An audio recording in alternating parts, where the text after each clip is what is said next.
this exposes this security leakage that I've asked vendor after vendor after vendor about, and you folks are the first ones that's brave enough to actually talk about it.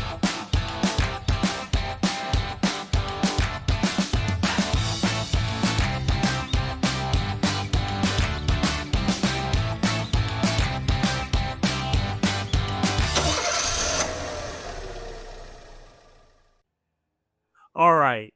We are ending up our road trip here in San Jose talking with the fine folks at Equinix. I'm told it's Equinix and not Equinix. I've been calling the Equinix flight ever. I have with me senior technologist Cal and Lily, you're a solutions architect. Yes. The problem, Cal. What is the problem that you folks are trying to solve? Sure. So, Keith, we're entering the era of agents and AI. Increasingly, every company that I'm talking to the CIOs and CISOs, they're all trying to basically help their employee productivity by basically deploying sidekicks, assistants, co-pilots. They're trying to improve customer experience, and they're also trying to come up with new creative IP and new solutions. But the problem that is occurring is that increasingly multiple groups in the company are trying to do these things, and they're doing these in isolation. So the developers for one app, they're going and developing it, and they're setting their guardrail policies for that model in isolation compared to another group that is doing like a Claude model for coding or marketing team using OpenAI for another reason. So there are a bunch of different organizations. So in one organization, for example, they were using 180 different IDs to go access the cloud model.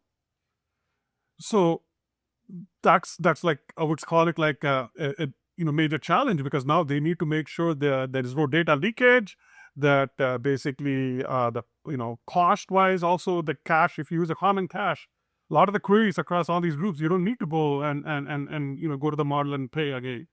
Cost-wise, it's a problem right now. Consistent setting of policies is a problem right now. And then basically also the pipes, because every query employees are adding context now as part of their prompts. And many times it's multimodal. And so the amount of bandwidth that you need to move all this data in and out of the clouds and your clusters, private clusters, it is increasing. And the current networks have to be rethought. So performance, price, and privacy/security are becoming a nightmare. So you're heading on. I'm going to do my impersonation to check GTP. No one talks about the thing that no one is talking about is that this exposes this security leakage that I've asked vendor after vendor after vendor about, and you folks are the first ones that's brave enough to actually talk about it, which is what happens when I have a security analyst with Copilot and they have access to the underlying data set that they, write security posture. But when you put AI on top of that, they now can get insights that were not intended. How do I protect against that? That is the problem. That's the problem. Because see, in most organizations, employees have access to a lot of data. They just don't know that they have access to that data. Agents are relentless. They are now going and getting you every piece of data that correctly the access control was set. You're going to go get that data, but as you said correctly, the AI is now stitching all these different pieces of data, and suddenly you're getting insights that you're not supposed to be getting. So, simple question: where's Keith's Airstream? I don't want you to know where my Airstream is at, but the agent will stitch together public information, private data, and find the answer to that question. Absolutely. So, Lily, you're on the hot seat. Cal has promised me that your announcement, you folks are starting to tackle this problem. You kind of, prepped us with a picture of what you just described. This is pretty scary looking. Yes. So what Lily is showing here is basically all these different teams, and they're all accessing different services, like different services from different providers, right? And those major problems that I mentioned, cost, privacy, data leakage, and also performance. So you see, what happens in many of these cases is that for a lot of these agents, they're going to access models because agents basically are taking intent in human terms, passing that to the models, and then basically getting the APIs they need to call to access all the different services. The models are telling them. Right. So the latency now increasing when agents are talking to other agents, they want agent level latency, not human level latency. So they want quickly to go to that model, get the response, go to the another agent, go to another. And this is all happening in microseconds. Yes. It's like microseconds or fast as my network connectivity or connectivity from agents. Matter of fact, it kind of speaks to what you folks do. You're kind of an airport. Explain to me, like, what's the model here? Right. So our lineage, our heritage for Equinix, we're an interconnection hub.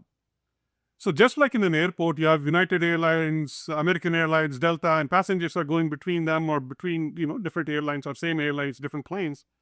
We're like a digital airport where all the clouds, the networks, the finance companies, the OTT companies, the retail companies, you name it, pharma companies, they all come and exchange data between each other. So we have these kind of digital airports in about 70 plus metros globally, in like about 35 plus countries. So we are the place where today, like more than 90% of the data from the edge, from your Tesla cars, your phones, it is going through Equinix and landing in all these clouds. So we are the place where that data is getting exchanged. And so guess what? In the AI world, now the agents are talking to each other, and that data is also going through Equinix. I drink my own champagne. I am a Equinix customer. The CTO Advisor hybrid infrastructure is here. I advise companies and customers to do the exact same thing. Because of that airport analogy, you can get on and off public cloud as fast as possible. Some of these providers actually have facilities at a Equinix facility, so it makes this luxury of data transfer possible, but it also exposes this problem. So I'm going to bring you guys for this problem. You created the problem. How are you helping me solve it? Right. So there are some key ways we're helping you. So let me ask Lily to now draw what we call as a distributed AI hub. Distributed AI hub, Lily, please go ahead and draw. Yeah. So distributed AI hub is a framework where in this airport now, you're going to now deploy some AI services, which will help you to protect the actual data that it is adhering to the guardrail policies that you have set. It is going to help you to observe that all the agents that suddenly they're not going rogue on you, that they're actually meeting their SLAs. You're going to it will help you to get low latency connectivity to all the models so that you're at microsecond level that you mentioned, right? So that you can get performance that you want. And also another important thing is that flexibility. So now what I mean by that is we have customers today that are using some of the super intelligent models, but then they're realizing I really don't need that. I want to leverage a much more focused open model and then at 1/10 the cost. Yeah, a great example of that, a project we know our friends over at Tech Field Day. I broke down 230,000 segments of conversations over the past 15 years. I needed to classify that data. If I sent that 14 gigs of data up to OpenAI, for example, to classify, I would have been stuck with a pretty big deal. I can use a 3 billion parameter model to do the same classification at a fraction of the price on my laptop. Right. See, so what we are finding is that customers will use the OpenAI type of models for certain tasks, but they also, as you said, for certain focused, well-understood tasks, they'll use open models. So we are increasingly seeing that it is like a hybrid / multi-cloud architecture, a distributed AI, and that's why we're calling it a distributed AI hub, because you will be leveraging models from the hyperscalers, from the model providers. You will be doing what you did, which is run the model on a private cluster. And so you need to basically stitch together all of these different flow of models being called in the tool chain And all that traffic is going through Equinix through this hub right now. So I call this the layer 2C. If I have a 4+1 AI infrastructure model, this is 2C. My audience is familiar with this. They're shaking their head. Yes, Keith, this is exactly the type of solution that solves the layer 2C problem we talk about reasoning. Where should certain AI run? What model should I select? How do I figure it out? You folks are addressing my security concerns within the 2C model, but I guess the question is how. This seems like what we call in my community the black is a box. Just help open. Let's shine some light on the box. Box. Okay, so How does this work? Yeah, so Lily is going to now double click on that box, and we're going to explain exactly what are the different pieces, layers of the cake in that box, in that cloud there, right? And what do each of those things do? All right, so let's open up the black as a box. Lily, what's going on here? Yeah, so like for example, so in this side we have all the user apps. For example, like one marketing member asking about the question about a specific product, so the prompt will go inside here. So the first step will be user prompt. And then the traffic will go to the AI hub. And then this hub act as a gateway that will choose which model are going to use based on the prompt. If that is a complicated question, it will go to big model. If that is like an easy question, it will go to some cheaper model. So, but before every query goes to the model, it will go to the guardrail, for example, Palo Alto Prisma Air to do a pre-check to check is there any improper content, like asking about like people's private information or doing something dangerous. And if the pre-check is passed, okay, that is proper. And then the traffic will go back and then go to the model. So Lily, but you said gateway. So can you give some example of a gateway, like so that people understand what is that gateway? Like, yeah, so like what this means for a gateway is that we have like one entry point for multiple provider. So like if we don't use this gateway, what will happen if you want to connect to multiple model? You need to go to AWS console to set up cloud and create API key. You need to go to Azure console to set up Azure AI Foundry and create API key there. And you need to go to GraphQL as well. So you will have like 3 API key. And then you need to put that in your application. But with this gateway, we can connect to like a little model, we can connect to more models, and then control all those like connection and the API key within this unified gateway. And that will give the users like a clear dashboard, a clear entry point for all the AI component. So this is, if as described, is absolutely layer 2C of my AI framework, this reasoning model. So this idea that a user prompt enters the system decides what is the best model based on SLAs, context, etc., to run or provide an answer, return the results with using our system or policy guardrails. I guess the question that answers that I want to ask is, what about autonomous systems? So that's an example of a user prompt. What happens when I want to classify 205,000 conversations, which is a constant set of prompts? I'm not, maybe use VLLM against, or send multiple prompts at one time. How does the gateway handle that type of autonomous solution? So I will start off and then I'll ask Lily to add. So first of all, I just want to highlight that when we think of this distributed AI hub, think of these as all different services potentially from different vendors. So this distributed AI hub is a framework. So for example, this guardrail service, we can get it from the cloud, right? This gateway could be a VM running on a server at Equinix in this digital airport. This semantic cache could be a physical caching appliance that is hosted at Equinix.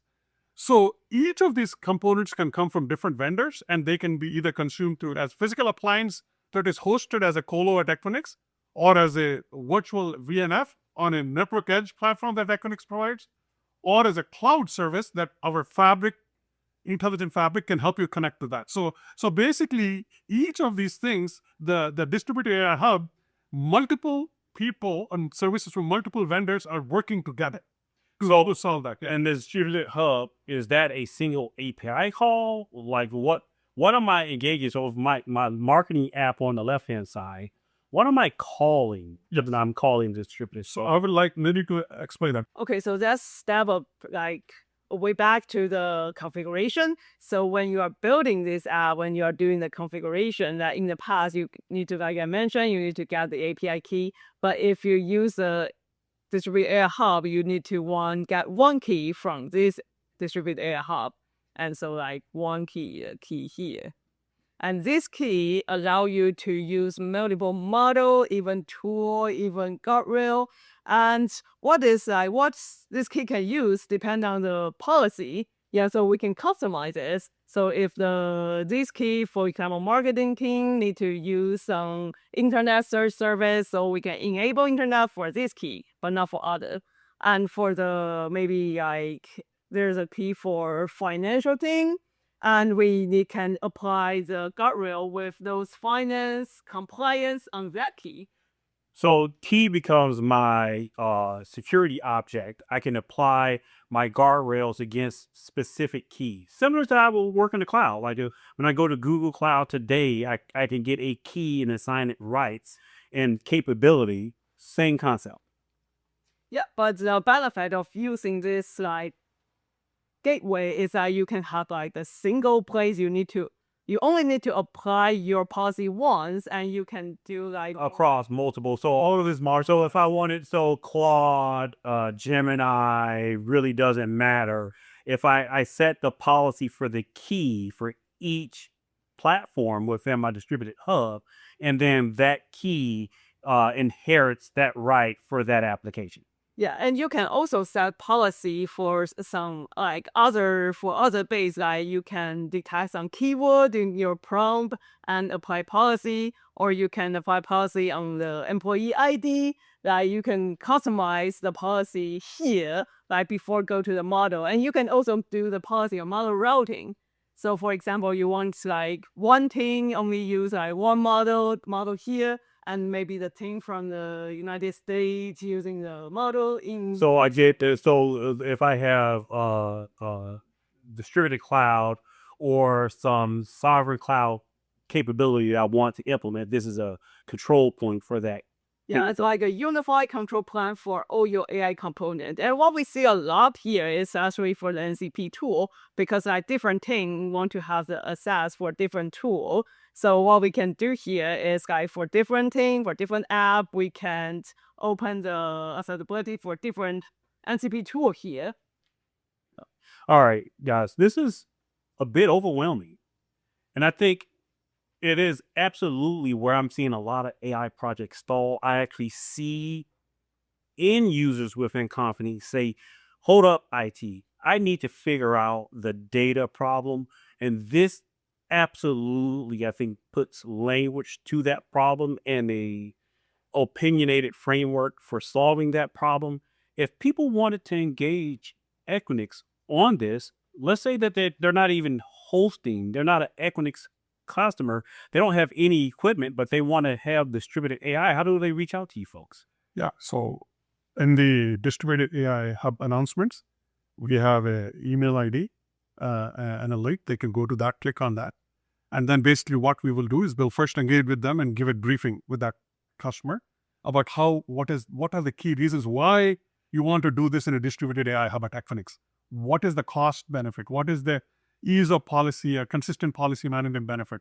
What is the sovereignty now is becoming a big issue? What are the sovereignty things Equinix can do because we're all over the world, right? And what are the latency benefits that you can get because you're accessing all these models, right? At machine speeds, right? We'll give what is known as first step a briefing. And if they like it and they want to go to the next step, then we'll bring these partners in a workshop. So, for example, Palo Alto and Equinix will do a joint workshop to show you how you can set these guardrails and actually architect this. And actually, our team, and Lily is part of my team with Lee, Andre, Brandon, and Angela, will actually do this demo of this thing really working.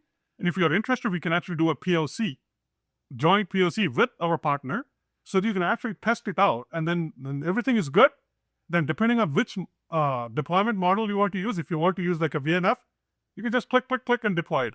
If you want a physical appliance because of bandwidth or control reasons, then you need to get a cage and get that appliance deployed. If you want a cloud, again, click, click, click, you can go and get these things set up at Equinix. So that's the process that we follow. And for convenience, I'll put a link to that announcement below. If you want to learn more about the CTO Advisor, you can follow us on the web, ctoadvisor.com. Equinix, thanks for hosting us on this part of the CTO Advisor Road Trip. Talk to you next, CTO Advisor Light Board.